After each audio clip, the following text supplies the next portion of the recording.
Ministers, Excellencies, distinguished guests, dear colleagues. Welcome to the second IISS Prague Defence Summit. It is a delight to welcome you all here in the Czech Republic, and if I may say, in these splendid surroundings of Prague Castle. The IISS, working with the government of the Czech Republic, initiated the Prague Defence Summit in 2024 in recognition of the fundamental change of the security landscape in Europe, triggered by Russia's war of aggression against Ukraine. There are important geopolitical and regional security conversations that are taking place, that are considering the future security and regional security architecture here in Europe and further afield. But in addition, for members of NATO and members of the EU, questions of military capability, defense innovation and technology, and defense industrial capacity loom large. And the credible defense of Europe and the transatlantic alliance depends on providing sustainable answers at speed and at scale. And those are the issues that the IISS Prague Defence Summit was created to address, to provide a forum for policymakers, military leaders, and industry representatives to discuss the practical steps that are necessary for a credible deterrence and defense posture in Europe, with a particular focus on NATO's eastern flank.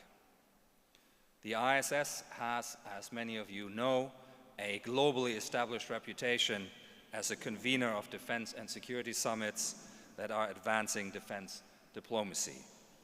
The IISS also has a vibrant research team, including a world-class defense and military analysis program that seeks to provide the best possible and objective open-source assessment of defense policy and capability challenges. And I'm delighted that earlier today we launched an important IISS strategic dossier entitled Progress and Shortfalls in Europe's Defense.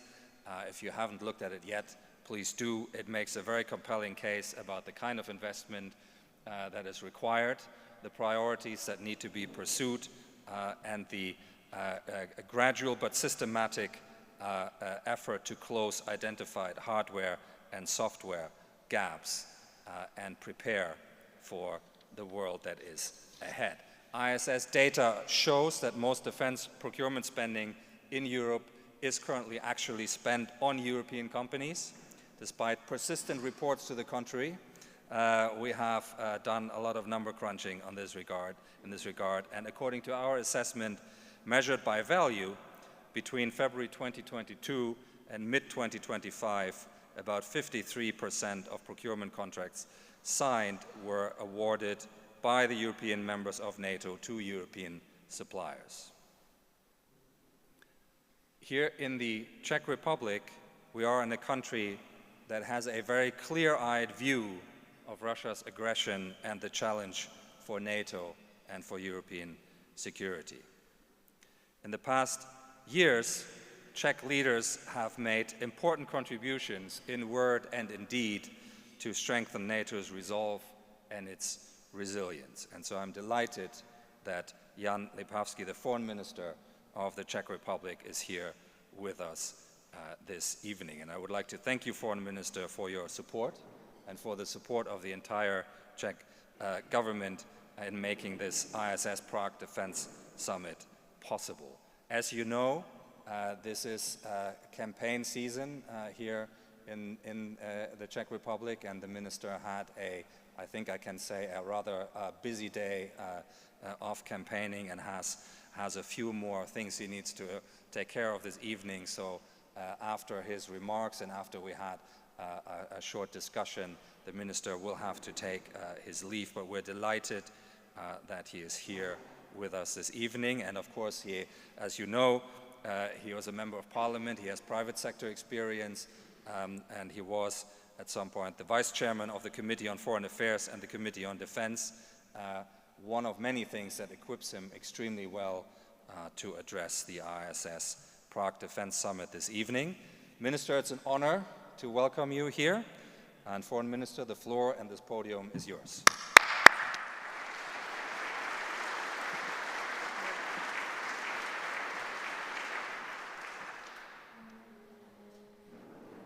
Good evening, Excellencies, ladies and gentlemen, dear guests. Welcome to Prague, and welcome to IISS Prague Defence Summit. We meet at a time of significant danger and uncertainty. The key challenge before us is clear: how to build a collective defense that is both credible and robust. Strong enough to deter Russia and secure Ukraine, which today stands at the front line of Europe's security. Just this past weekend, I was in Denmark with my fellow foreign ministers discussing precisely this challenge. Over the same days, President of the European Commission, Ursula von der Leyen, visited 7 European countries on the borders with Russia and Belarus. Her aim was to encourage and reassure these frontline states that the EU will stand by them in their defense efforts. Her stop in Bulgaria even made headlines when Russia allegedly interfered with the GPS, forcing her plane to circle for an hour and land manually. Over 10 years ago, Russia dispatched a team of special forces to destroy a Czech ammunition storage facility on Czech territory, which contained ammunition destined for the support of Ukraine. 2 Czech workers were killed as a result. There are many other examples in Europe of Russian covert actions. In Salisbury in the UK in 2018, there was the notorious failed assassination attempt against the former KGB operative Sergei Skripal. And this was carried out by the same very 2 agents who earlier attacked the Czech facility. I mentioned these 2 incidents 10 years apart to emphasize that Russia has been conducting an undeclared and hybrid war against the West for a very long time. They regard themselves at war with us. But despite the Russian invasion of Crimea and conflict in Donbass from 2014, NATO was very slow to draw the consequences of Russian aggressive action. We in Central and Eastern Europe warned that Russia could not be trusted. We warned that Russia could not be contained by friendly gestures. But NATO's main priority was in Afghanistan. Good relations and cooperation with Russia in Afghanistan were considered more important than defense against it in Europe. We Czechs, alongside our allies, served in Afghanistan and adapted our forces to NATO requirements for out-of-area operations. This shifted our focus away from collective defense in Europe. In retrospect, this was a mistake, and it diverted too much attention from Russia. We weakened what should have been our central mission, defending Europe together. Thankfully, this has all changed. Russia's invasion of Ukraine in 2022 has seen the alliance retransformed into what does it best. Not peacekeeping or crisis management far beyond our lands, but collective defense and deterrence against a clear and present danger.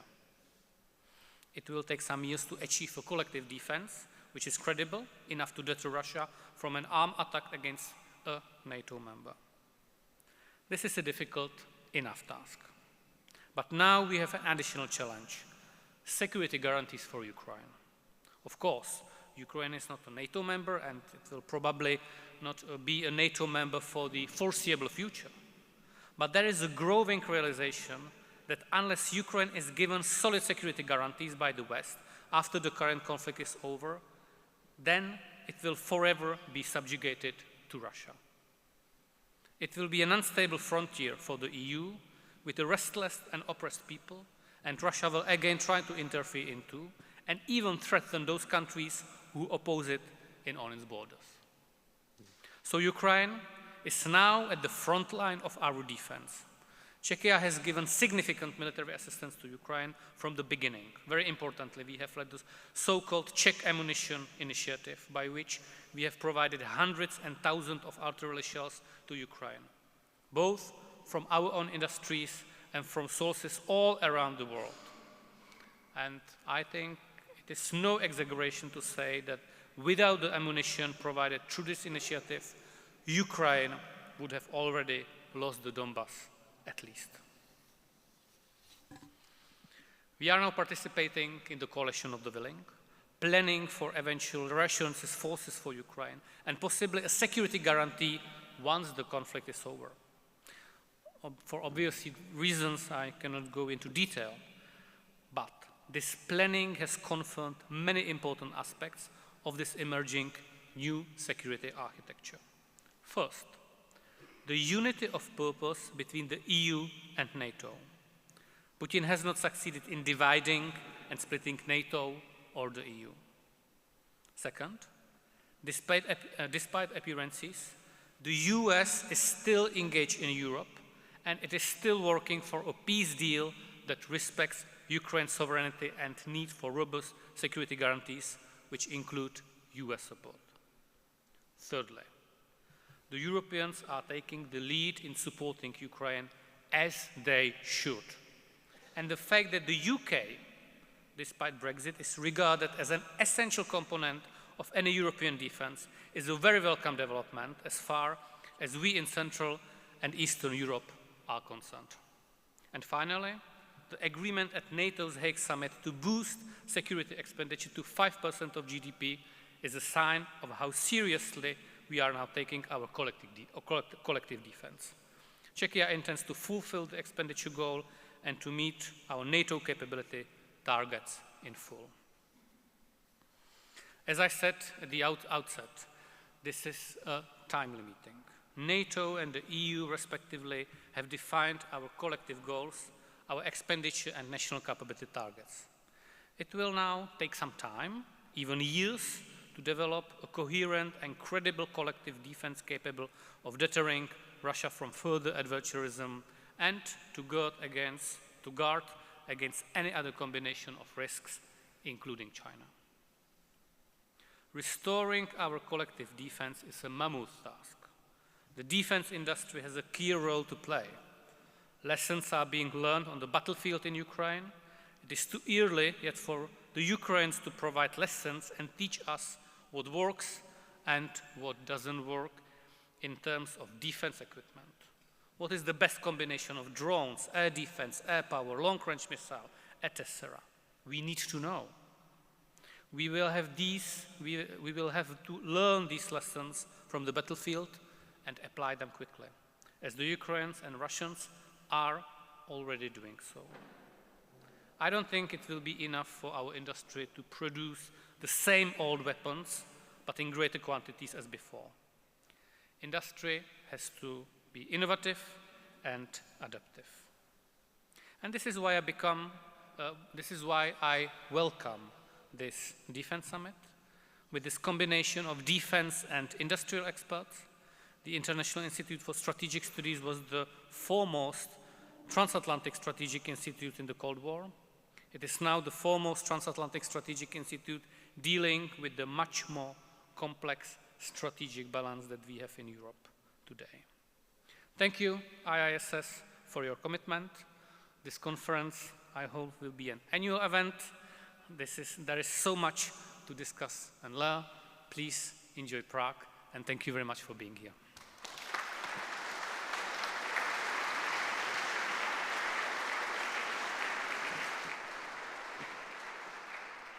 Minister, thank you very much for those important remarks and for stressing all the key themes that matter in the context of the IISS Prague Defence Summit. You have kindly agreed to take a few questions and engage in a bit of a conversation here. We have a few roving microphones in the room, and I've seen a first hand go up. Chung-min, I'm going to abuse my privilege just for a second to ask the minister, before I call on you, to ask the minister. Minister, you had several campaign events today. You're obviously in the middle of this. I just wonder, you know, in those events, when you're speaking to voters, to the citizens, what do you hear about these themes? One of our conversations is always, how do we build public support for these themes? Is this a campaign issue? Is this something that you hear a lot about, or is in the Czech Republic this clear, everybody agrees, it's done? So this is a very tricky question, because I could be very lengthy, and I think everyone is waiting for the starter to appear.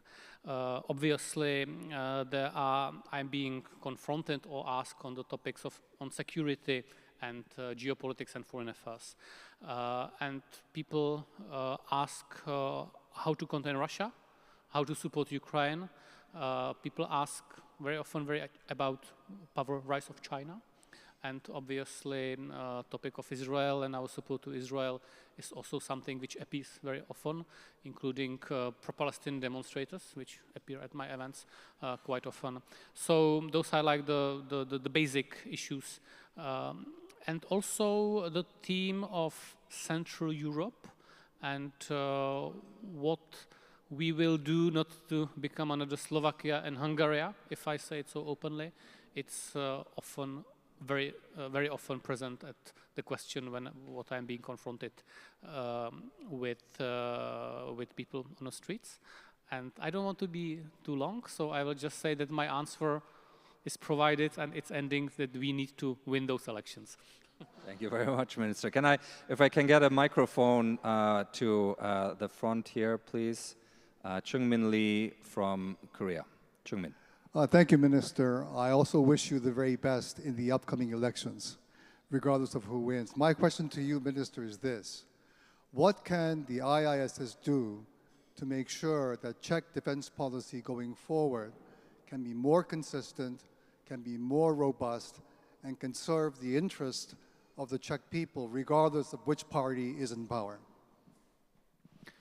Czechia has amazing defense industry. We have amazing people at universities creating new technologies. But sadly, because of many years of totalitarian oppression, being the Nazi oppression, being the Soviet oppression, we have lost our place in the world stage. So IISS can help us to be fully present back on the world stage with things which we are doing here in Czechia. And I give you a few examples. We are procuring F-35 fighters. And Czech companies will become part of the supply chain. Not only for those 24 pieces, if I'm right, which will be finally in Czechia, but to every other. Same we do with German tanks, Leopards. Few Czech companies, but they will become the part of the supply chain. And every other Leopard which will be produced in Europe will be produced with those few pieces, giving us prosperity, security, and we can do it in much bigger scale. For example, I can foresee that Czechia will produce rockets. We have all the components for producing rockets. If we combine all the companies, you find we can do the propeller, we have a good chemistry. We are the superpower in CNC machining. So we just need to put these puzzles together and create something amazing. And I see a lot of people in this hall who can help them with that. So thank you. Thank you for that. Minister, thank you very much. That is excellent. And thank you for those precise examples that we will have keep in mind.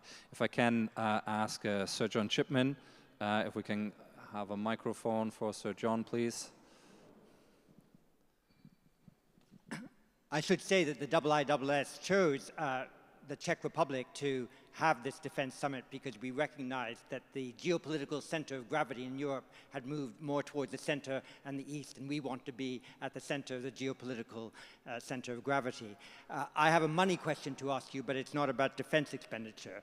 What is the view of the Czech Republic as to whether NATO European countries could shape the European strategic theater better and improve Ukraine's negotiating position substantially if we move from merely having seized Russian state assets, from merely having frozen them to seizing them and using those 220 billion that are available to support Ukraine's reconstruction and its military strength? I will be now very politically incorrect. Two countries which spends the least in NATO on military expenditures, Luxembourg, Belgium, has the biggest portion of Russian assets in their banks, protecting those money and the rule of law and the Western society values. So we are building defense to protect the money of the aggressor. So we really should do something about that.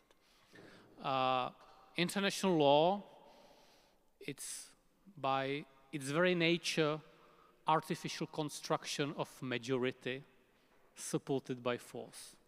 This is just a description of what the international law is. I am not an international lawyer. This is my simplification of things. So it's up to us to create such a construction which will allow us to withhold those money, possibly use it in just way that we will not break the system. Even in Czechia, we have some property which is now frozen, some houses, 70 houses, owned by Russian Federation, and also we are not even to write it on someone else or to sell it and to use those money. So we have similar issue, but in much lesser scale. We know that Russia is an aggressive state. We know that there will be reparations, there will be reconstruction of Ukraine.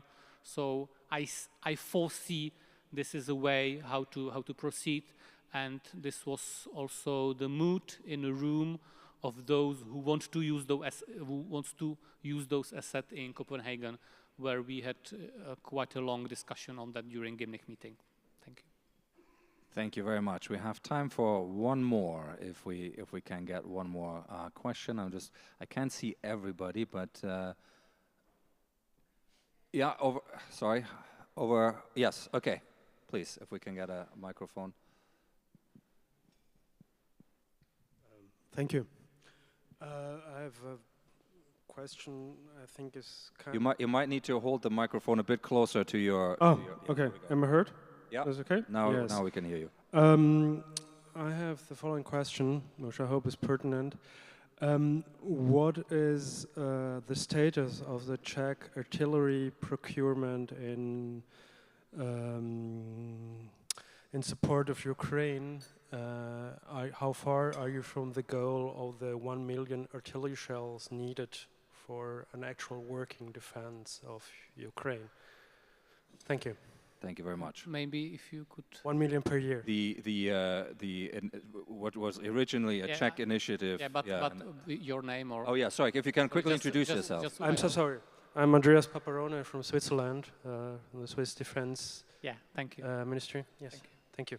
So last year, Czechia delivered to Ukraine through Czech Ammunition Initiative 1.5 million pieces of large caliber ammunition shells.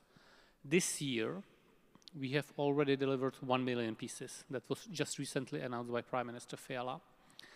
And I'm pretty confident that the number from the last year will be overcome. It will be higher, but we are not there. We are now delivering.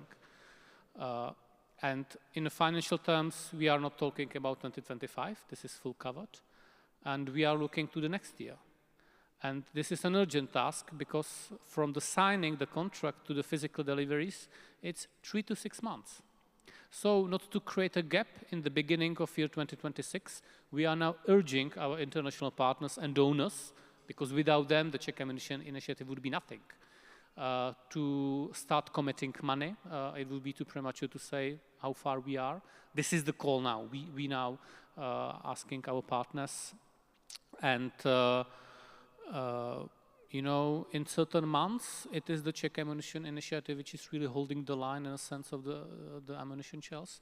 This is something which we can be proud with, but also it shows that the country, like us, middle-sized European country, can make a change even against Russia during such a horrific war. So I would like to thank all the international partners for providing resources. Thank you to Denmark and Netherlands being part of the inner circle on the due diligence and all the necessary things which make it transparent and trustworthy for international partners. And it only shows that this is our common cause, and the strongest security guarantee for Ukraine is a strong Ukraine army with enough weapons to deter Russia, being it ammunition shells, being it rockets for the anti-air systems, and or technologies to create such wonderful weapons like long-range missiles. Minister, thank you so much. Let me invite you all to give the Minister another round of applause.